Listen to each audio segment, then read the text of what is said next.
자, 우리는 지난 주일부터 시작해서 이제 빌립보서라고 하는 숲과 그 안에 울창한 이 나무들을 이제 함께 살펴보는 시간을 시작하였습니다. 그래서 제가 이전의 설교의 방식과는 좀 다르게 지난 주일에는 빌립보서 66권 성경 중에 한 권을 통으로 쫙 이렇게 읽는 시간을 가지니까 그게 좀 인상적이었던 것 같아요. 그래서 성도님들 중에는 예배 중에 성경 중에 한 권의 책을 다 이렇게 읽으니까 참 그것 자체가 너무 좋았습니다. 이렇게 피드백을 좀 주시기도 하고요. 빌립보서가 옥중서간, 옥중서신 중에 하나이기 때문에 이 빌립보서뿐만 아니라 나머지 옥중서신에도 관심이 생겨서 주중에 그 말씀을 계속 읽고 묵상하고 있습니다. 이렇게 말씀하시는 분들도 계시고요. 또 어떤 분들은 예배 시간에 이렇게 성경을 읽는 것만으로도 우리에게 참 은혜가 되는데 평소 내가 왜 이렇게 말씀을 멀리하며 살았던가, 10분 내외면 빌립보서 한 권을 누구나 읽을 수 있고 들을 수 있는데 내가 왜 말씀과 이렇게 동떨어지게 살았던가 하여 마음에 찔림을 받고 다시 성경을 읽는 그리스도인의 삶을 살겠노라 결단하는 그런 분들도 계셨습니다. 바라기는 우리 모든 성도님들의 마음에 이 말씀이 메아리 칠 때 이제 여러분의 삶의 자리에서 결단을 하시기 바라요. 어떤 결단입니까? 따라해 보시죠. 성경을 읽는 그리스도인. 네, 그러한 삶을 살아가시는데 밥을 먹듯이, 밥 먹는데 여러분 진지하게 고민 안 하시잖아요. 하루 세끼 그냥 우리는 먹는 거니까 먹잖아요. 성경을 우리가 영혼의 양식으로 대한다면 성경을 읽는 데는 고민이 필요 없습니다. 밥 먹듯이 여러분이 성경을 영혼의 양식으로 잘 드셔서 그것이 여러분의 영혼의 피가 되고 살이 되고 건강한 신앙의 삶을 살아가는 우리 모든 성도님들 되시기를 축복합니다. 성경이 쓰여질 당시나 또 이 말씀을 이제 교회가 받아 공동체 안에서 이 말씀을 나누는 상황이나 다 저마다 말씀이 전하여지는 곳은 진공의 상태가 아닙니다. 우리 빌립보서 자체가 옥중에서 쓰여진 편지라고 하는 것 자체가 이 성경의 상황을 보여주는 것이고, 또 이 빌립보서의 말씀을 세계 2차 대전이 끝나고 모든 것이 잿더미 포화 속에 이렇게 무너져 버렸던 그 시대에 끄집어내서 전하였던 한 목회자의 이야기도 있습니다. 강해 설교자로 잘 알려져 있는 로이드 존스 목사님은 1947년 그해 11월부터 시작해서 이듬해 8월까지 긴 기간 동안에 전쟁의 포화 속에 잿더미가 되어서 이제 사람들의 마음 가운데 인간 번영, 인간 진보에 대한 헛된 자부심이 와르르 무너지고 과연 우리는 누구인가, 인간 실존에 대한 밑바닥의 고민으로 많은 사람들이 방황하는 그때 다시 한번 이 옥중서간을 꺼내어서 어디에도 매이지 않고 누구에게나 자유와 기쁨을 선사하는 이 말씀을 전하기 시작하였을 때 여러분 그 시절의 상황 역시 이 빌립보서를 전하기에 가장 좋은 상황이 되었던 것입니다. 저 역시도 이 빌립보서를 우리 성도들과 함께 나누기에 일찍부터 마음을 갖고 준비를 하였었는데 왜 그런가 하니 지금 우리가 살아가고 있는 이 세상은 물론 곳곳에서는 전쟁이 계속 발발하기도 하고 그러나 우리의 삶의 환경에서 그것이 좀 멀게 느껴진다 하지만 우리는 이 전대문문의 코로나라고 하는 이 특이한 상황 속에 이제 거의 3년이 꽉 차가는 창살 없는 감옥에 갇혀 있습니다. 그럼 우리의 삶 자체가 무기력해지고 과연 우리에게 눈에 보이지 않는 바이러스 하나 정복하지 못하는 인간의 번영과 진보란 과연 무엇인가, 우리에게도 시대는 다르지만 실존적인 근본의 질문이 생긴 이러한 때 빌립보서를 다시 우리가 함께 읽고 묵상하고 나눈다라고 하는 것은 다시 한번 우리 안에 이 상황과 환경 속에 매이지 않는 복음이 선사하는 기쁨과 그리고 큰 은혜가 이 말씀을 통해서 우리에게 넘쳐날 것을 저는 믿기 때문에 이 믿음을 가지고 여러분과 함께 이 말씀을 나누는 것입니다. 바라기는 이 말씀에 계속 여러분 참여하실 때마다 저도 계속 하루에 최소 한 번 이상은 빌립보서를 쭉 읽고 있거든요. 그러니까 여러분도 고민하지 않고 그냥 읽는 것만으로 독경한다고 말을 하죠. 경전으로서 성경을 읽으시면서 이 말씀에 참여하실 때 숲을 보고 나무를 보면서 우리가 이 말씀의 깊은 은혜의 세계에 참여하게 될 줄 믿습니다. 자, 우리 지난 시간에는 이 편지의 서두 부분, 특별히 1절에 표기되어져 있는 서신의 형식 안에 발신자 그리고 수신자를 수식하는 그 특이한 문구에 우리가 주목해서 그 말씀의 의미를 함께 살펴보았습니다.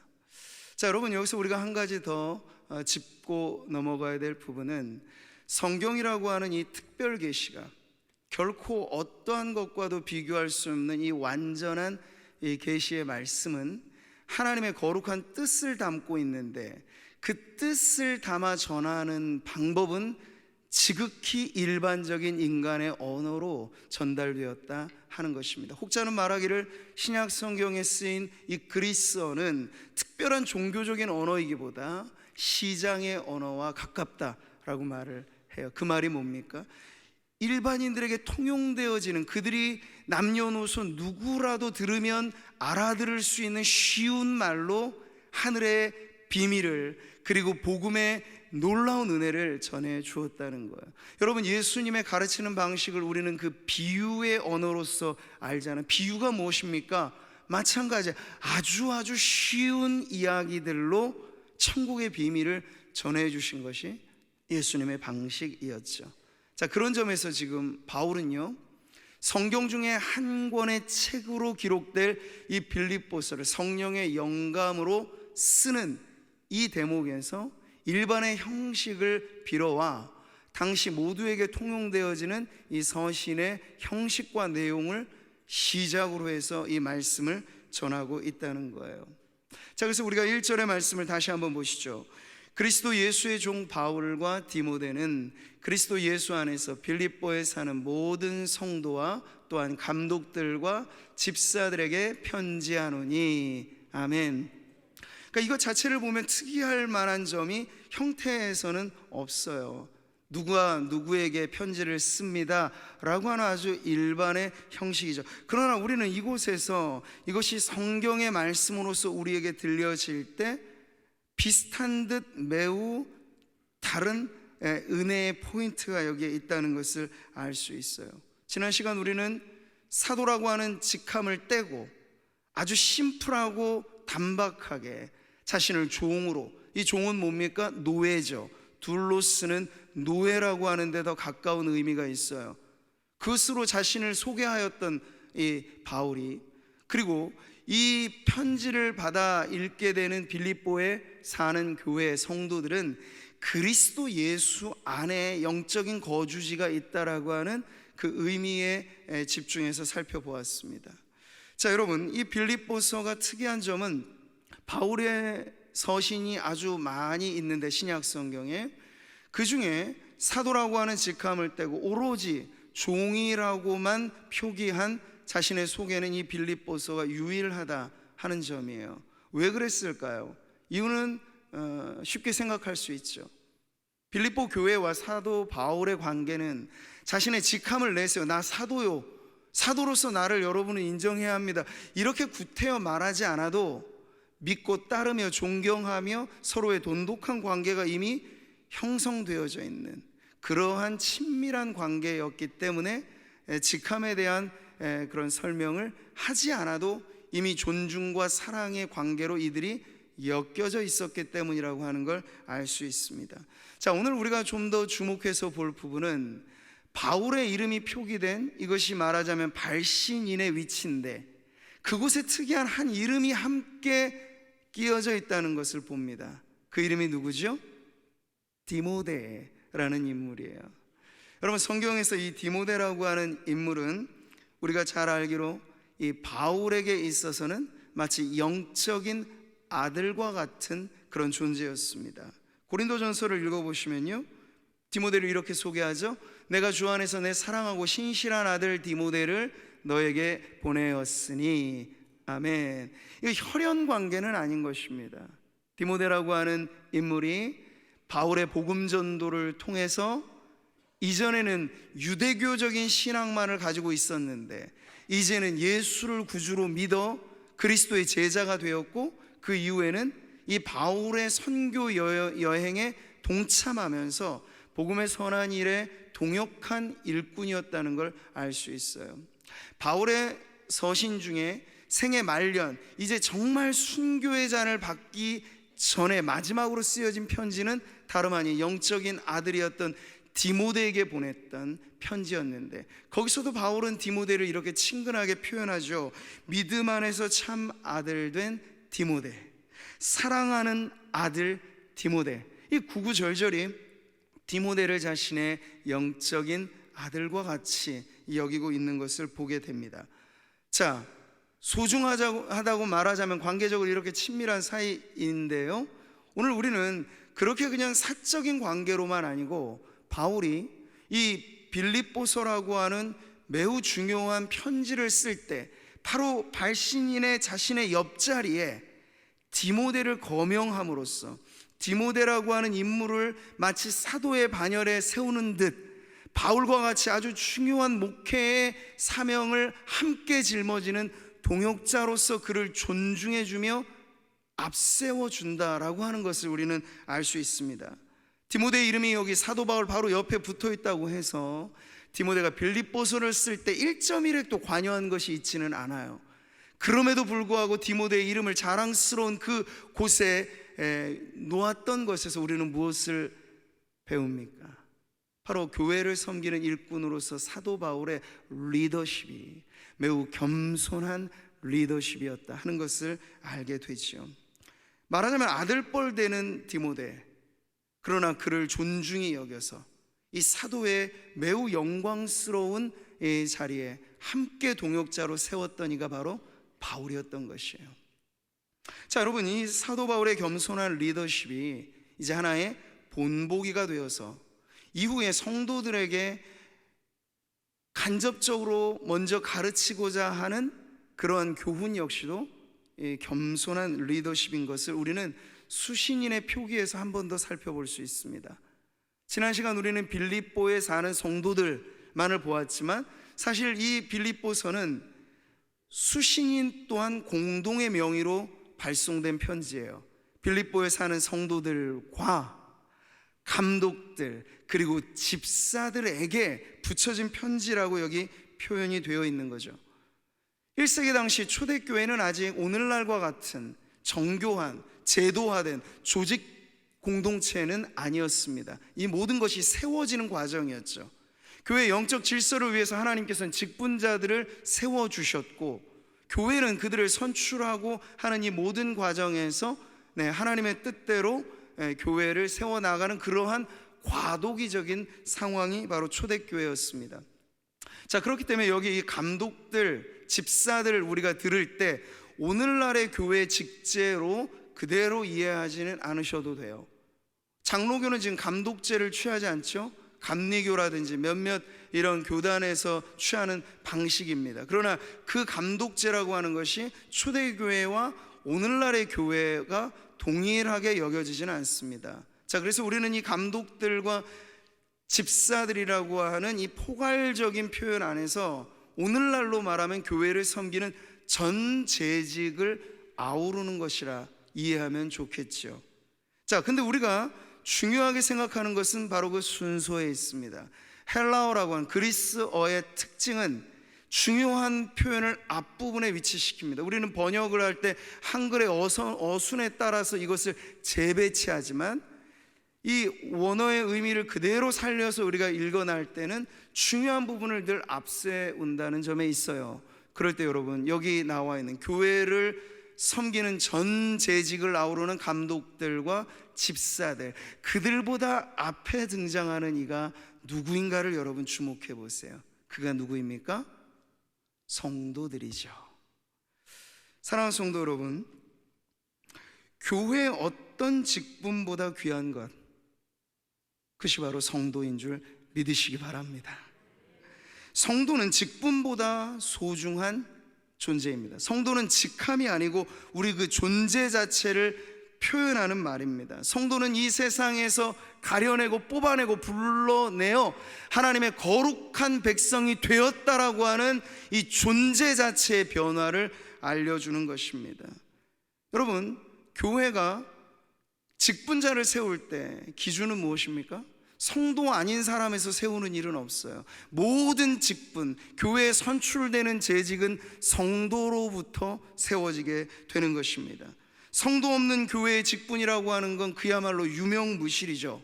양떼 없는 목자가 매우 허무한 모습인 것처럼 교회 안에 성도가 없는데 직분을 말한다는 건 매우 어울리지 않는 것입니다. 그래서 우리는 이후에 이 바울이 빌립보를 쓸 때 필요한 그 당시의 목회적인 여러 상황들 중에 우리 말씀을 계속 살펴보면서 그 부분을 또 다룰 때가 있겠습니다만, 한 가지, 빌립보 교회가 여러 많은 점에서 칭찬할 만한 교회였는데 그럼에도 불구하고 지상의 교회가 완전하지는 못해서 흠이 있고 티가 있을 수 있겠죠. 그 문제 중에 하나가 사실은 빌립보 교회 안에도 직분자 안에, 교회 안에서 공신력 있게 유력한 일꾼들 사이의 갈등과 다툼의 문제가 빌립보 교회 안에 있어서 이 부분을 조정하고 중재하고 해결하기 위한 목적을 가지고도 이 빌립보서는 쓰여졌다는 것을 우리는 알 때, 서두에서부터 지금 바울은 그 모든 교회를 섬기는 전 재직들에게 가장 우리가 관심을 가져야 되고 일꾼으로 부름받은 교회의 모든 직분자들은 바로 성도를 위하여 존재한다 라고 하는 그 우선적인 문제를 바로 이 발신의 표현에서 알려주고 있는 것입니다. 수신의 표현에서 알려주고 있는 것이죠.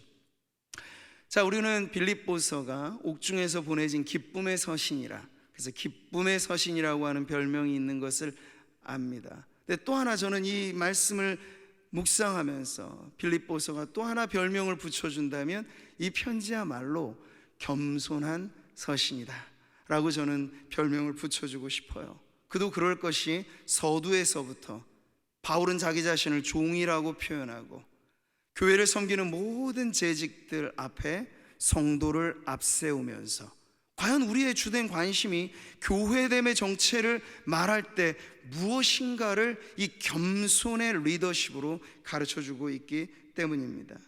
자, 오늘 이 말씀을 통해서 저와 우리 모든 성도들, 그리고 특별히 교회를 섬기는 전 재직들이 겸손의 리더십을 배워가기를 축복합니다.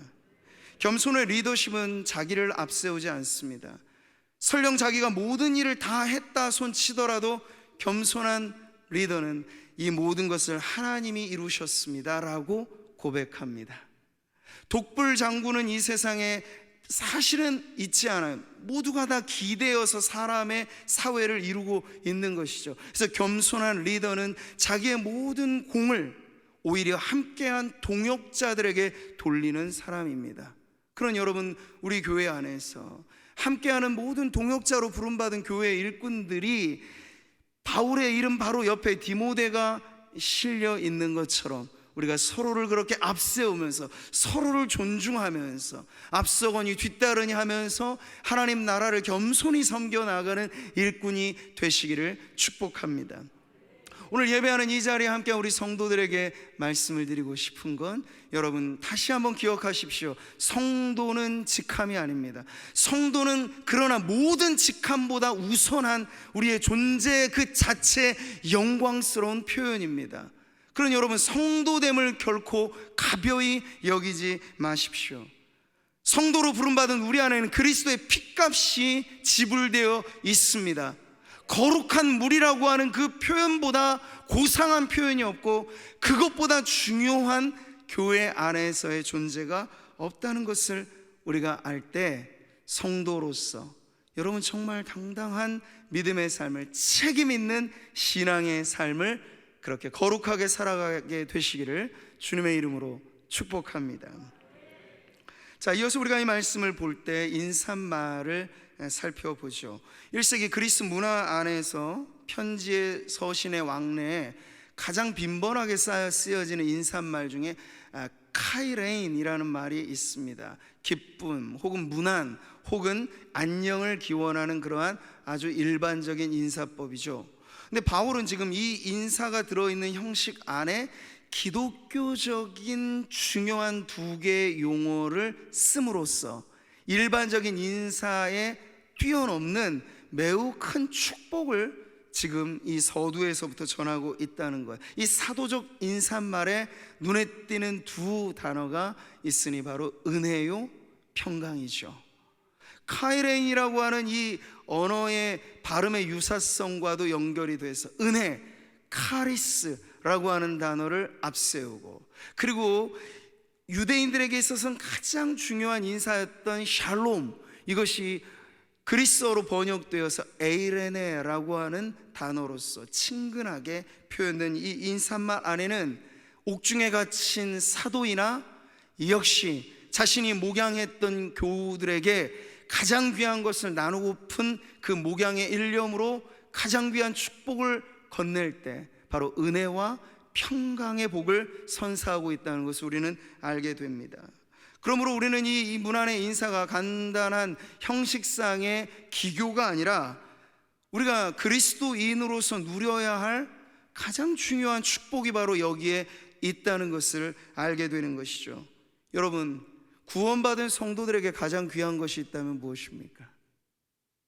하나님의 은혜인 줄 믿습니다. 그래서 우리는 그냥 은혜라고 말할 수 없어서 거기에 amazing을 붙이자. Amazing grace, 놀랍다 주님의 그 은혜. 그 은혜보다 은혜에 버금갈 만한 그 은혜보다 더 귀한 선물 어디에 있겠습니까? 돈이 아무리 좋은들, 건강이 아무리 중요한들, 사회적 지위가 아무리 우리에게 관심인들 하나님의 은혜보다 큰 축복은 없는 줄 믿습니다. 네, 그렇기 때문에 여러분, 하나님의 축복이 은혜인 줄 아는 성도라면 우리에게 다가오는 이 말씀이 시작부터 우리 아버지 하나님으로부터 임하는 그 은혜를 축복의 선물로 주는 것에 여러분은 기쁨으로 그것을 받으시기를 바랍니다. 욥기의 말씀을 보세요. 여러분, 평강의 복이 얼마나 중요한가를 이렇게 가르치고 있죠. 너는 하나님과 화목하고 평안하라, 그래야면 복이 내게 임하리라. 아멘. 자, 은혜와 더불어서 주어진 평강의 복은 모든 축복의 문을 여는 가장 중요한 문입니다. 하나님과 화목하십시오. 평안이 여러분에게 넘쳐나기를 바랍니다. 그러면 그 열린 평안의 문으로부터 하나님께서 온갖 좋은 것을 우리에게 선물로 주실 줄 믿습니다. 그 은혜도 평강도 결코 우리가 가벼이 다룰 수 없는, 이 세상 모든 언어가 우리가 다 지운다 해도 우리에게 남아 있어야 될 가장 소중한 단어가 은혜이고 평강이라고 하는 것을 여러분 기억하시기를 바라요. 근데 우리가 사는 세상을 살펴보십시오. 은혜가 흔하지 않아요. 이 세상의 모든 타산적인 관계가 엮여져 있는 보이지 않는 암묵적인 약속이 무엇이죠, 여러분? give and take예요. 주어야 받습니다. 우리 나쁜 것도 뭐라고 말해요? 내가 받은 만큼 돌려줄 거야. give and take예요. 그러니까 이게 은혜와 얼마나 멀어져 있는 세상인가를 보여주는 거죠. 왜 그래요, 여러분? 은혜는 받지 않고 주는 것이거든요. 은혜는 값없이 주는 것이거든요. 은혜는 주고 또 주는 것이거든요. 은혜는 줄 때 아깝게 여기지 않는 것이거든요. 이게 하나님의 은혜예요. 그러니까 하나님 외에 우리에게 이렇게 조건 없이 받음 없이 주시는 이가 어디 계시며 영원 무한하도록 주시는 이 은혜를 주시는 이가 누가 있으시겠습니까? 로마서의 말씀은 우리에게 그 은혜를 가르쳐 줍니다. 자기 아들을 아끼지 아니하시고 우리 모든 사람을 위하여 내주신 이가 어찌 그 아들과 함께 모든 것을 우리에게 주시지 아니하겠느냐. 아멘. 주실 겁니다. 왜냐? 하나님 워낙에 은혜로운 분이시기 때문에 그래요. 여러분이 먼저 달라 하지 않을 때부터 주셨는데 여러분이 주님의 자녀로서 달라 하는 것에 대해서 하나님 무엇 인색할 것이 있으시겠어요? 이미 2000년 전에 우리에게 독생 성자 예수 그리스도라고 하는 가장 귀한 선물을 은혜로 주셨는데 무엇 아깝게 여길 것이 주님이 있으시겠습니까? 사랑하는 성도 여러분, 하나님을 절대로 인색한 분으로 믿지 마십시오. 세상에 많은 종교가 많은 신들을 달래듯이 우리 하나님을 그렇게 달래고 무언가 잘 보이게 뇌물을 바치고 그래야 간신히 조금 뭔가 얻겠다, 이건 세상의 종교가 가르치는 바이고, 은혜를 앞세우는 기독교는요 절대 그것을 말하지 않아요. 우리가 하나님 앞에 드림은 먼저 받은 은혜가 있기 때문인 줄 믿습니다. 그래서 우리가 주님께 드리는 것을 조건으로 우리는 여기지 않아요. 받은 은혜에 감사함으로 나도 주님 사랑하는 마음 들여 우리가 예배 시간 예물도 드리고 여러분의 시간도 드리고 여러분의 건강, 여러분의 열정, 여러분의 달란트, 이 모든 것을 주님 앞에 드릴 때 은혜에 감사하여서 드리는 이 모든 것이 우리에게 기쁨이 되는 줄 믿습니다. 은혜 받은 성도로 사십시오. 이미 여러분 안에 있는 은혜를 까먹지 마세요. 늘 기억하고 기억하되 놀랍다 주님의 그 은혜, 하늘을 두루마리 삼고 바다를 먹물 삼아도 하나님의 그 은혜로운 사랑 우리가 어찌 다 기록할 수 있겠습니까? 그런 마음을 가지고 살아가는 성도가 부요한 믿음의 부자가 될 것입니다. 추석 명절을 맞아 우리 성도들의 가정마다 이런 하나님의 축복이 넘쳐나기를 바랍니다. 여러분의 모인 그 자리가 하나님의 은혜로 인하여 풍성한 축복의 자리가 되기를 바랍니다. 자, 우리는 이 은혜와 함께 주어진 이 평강이 실제적으로 하나님과 회복된 관계로부터 받은 복이라고 하는 사실을 알게 됩니다. 여러분, 하나님과 화평하게 되는 길은 사실 우리의 노력으로는 가 닿을 수 없는 이미 끊어진 길이에요. 죄라고 하는 건 그래서 심각한 것이죠. 우리는 하나님과 태어날 때부터 불안한 상태로 출발을 합니다. 그런데 이런 우리에게 찾아오신 은혜의 선물로 오신 그리스도 예수께서 자신의 온몸을 바치고 생명을 다하여 끊어진 다리를 연결해 주신 거예요. 그래서 우리는 그리스도 예수의 피로 하나님과 화평함을 누리게 된 것이죠. 오늘 사도가 빌어주는, 사도가 축복하는 이 복의 평강이라고 하는 것이 바로 이와 같이 우리에게 주어진 것을 알게 되죠. 자, 여러분, 명절을 지날 때마다 우리가 심심치 않게 듣는 이야기들, 명절에 후유증이 이렇게 많이 남는다 해요. 어떠신가요? 예전 같으면 가정에서 많은 음식거리 만들고 해서 육체로 부대껴서 후유증이 있기도 하지만 요즘은 그런 것보다도 심적인 후유증이 더 큰 것 같아요. 그래서 명절 지나서 소화불량을 호소하거나 두통과 불면증과 무기력증과 우울증에 시달리는 일시적인 이 명절 후유증이 대개는 어색하게 오랜만에 다시 만난 가족 관계에서 화목하지 못한 그 불화로 인하여 일어나는 문제라고 하는 걸 알게 되죠. 자, 여러분, 이럴 때 우리가 명절을 계속 지나가는 이때 성도들은 그 가정 안에서 어떠한 삶을 살아야 하는가가 오늘 이 축복의 내용에 담겨 있습니다. 답은 아주 분명하죠. 여러분은 평강의 사람으로 살아가야 합니다. 성경의 말씀을 보세요. 할 수 있거든 너희로서는 모든 사람과 더불어 화목하라. 아멘. 이게 참 좋은 말씀인데 실천하자니 또 쉽지는 않죠. 여러분이 좋아하는 사람들과 화목하십시오. 이건 누구나 다 받을 수 있는 말씀이에요. 그런데 말씀은 모든 사람과, 거기엔 껄끄러운 대상도 있고 눈에 가시 같은 미운 사람도 있을 수 있어요. 그러나 성도는 밉다고 다 미워하지 않고 내게 찌르듯 가시로 다가오는 이들마저도 사랑으로 품어내 그 평안의 선물을 함께 나누어야 할 사람이 바로 성도인 줄 믿습니다. 자, 이렇게 화목함을 모든 이들과 더불어 누리려면 방법이 없지 않아요. 그 무엇입니까? 먼저 하나님과 화목하게 되는 것이죠. 하나님과 화평함을 누리게 될 때 우리는 내 감정과 나의 의지를 뛰어넘는 하나님의 은혜 안에서 우리에게 허락된 이 모든 관계, 여러분, 옷깃만 스쳐도 인연이라고 하는데 가족관계, 부부관계, 부모 자식 관계, 동기간, 이 관계라고 하는 건 매우 사실상 소중한 것이죠.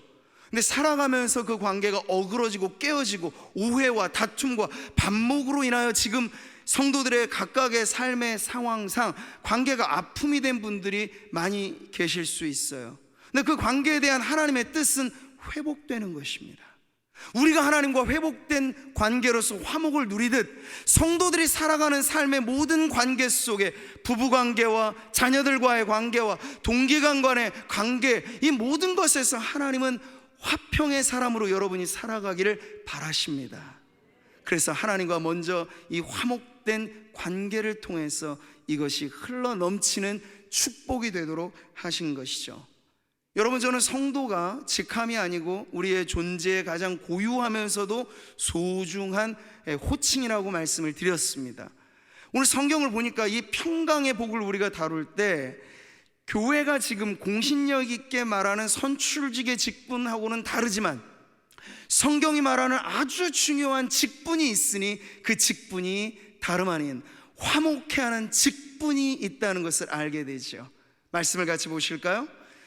모든 것이 하나님께로서 났으며 그가 그리스도로 말미암아 우리를 자기와 화목하게 하시고 또 우리에게 화목하게 하는 직분을 주셨으니. 아멘. 여러분이 화목하게 하는 직분은 목사에게, 장로에게, 권사에게, 집사에게, 아니요, 그런 직분과는 다르게 모든 성도에게 주신 공통의 직분입니다. 그래서 예수님께서는 이 직분이 얼마나 소중한지를 팔복에 담아 가르쳐 주셨죠. 화평하게 하는 자는 복이 있나니. 할렐루야. 자, 여러분, 여러분이 살아가는 모든 삶이 우리가 평강의 복을 받은 사람이다라고 하는 걸 입증할 수 있는 기회임을 믿으십시오. 어려운 대상이 분명 있을 것입니다. 누구에게나 있습니다.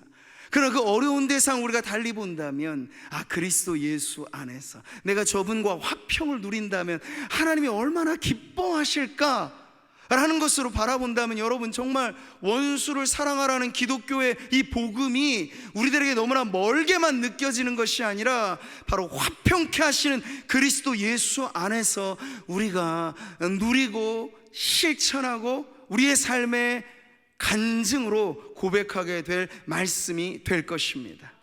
자, 오늘 이 설교를 마무리하면서 저는 중세기 아주 유명한 아시시의 프란체스코라고 하는 수도사의 유명한 기도문을 같이 보려고 합니다. 이 평강의 복을 받아 누린 성도라면 자신의 삶 속에서 이 복을 유통하고 전달하고 하는 것에 힘써야 될 텐데, 이 기도문은 바로 그것을 우리에게 가르쳐주고 있습니다.